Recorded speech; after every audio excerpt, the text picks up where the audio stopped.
গেল বছর ৫ আগস্ট ছাত্র জনতার প্রবল গণ আন্দোলনের মুখে বাংলাদেশ ছেড়ে ভারতে আশ্রয় গ্রহণ করেন সাবেক প্রধানমন্ত্রী শেখ হাসিনা। সে সময় বিশ্বের বিভিন্ন দেশ মুখ ফিরিয়ে নিলেও আশ্রয় দেয় ভারত। বিভিন্ন গণমাধ্যমের খবর বলছে, ভারত শেখ হাসিনার জন্য নিশ্চিত করেছে সাদা পোশাকের বিশেষ নিরাপত্তা বাহিনী।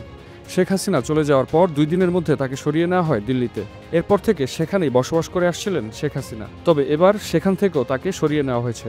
ঠিক কী কারণে আর কোথায় সরানো হলো হাসিনাকে? এর আগেও দিল্লি থেকে হাসিনাকে সরিয়ে নেওয়ার গুঞ্জন উঠেছিল। তবে তখন ভারতীয় সংবাদ মাধ্যম দ্য প্রিন্ট তাদের একটি নিউজে শেখ হাসিনা দিল্লির অবস্থান তুলে ধরে। তাদের এই প্রতিবেদন অনুযায়ী হাসিনা দিল্লির একটি বিশেষ এলাকার নিরাপত্তা বেষ্টিত একটি বাড়িতে অবস্থান করছেন।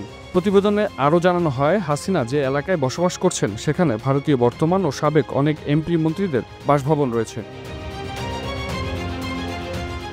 তবে এবার আর গুঞ্জন নয়, বিশ্বস্ত সূত্রে খবর, শেখ হাসিনাকে নিরাপত্তা ইস্যুতে সরিয়ে নেওয়া হয়েছে দিল্লি থেকে।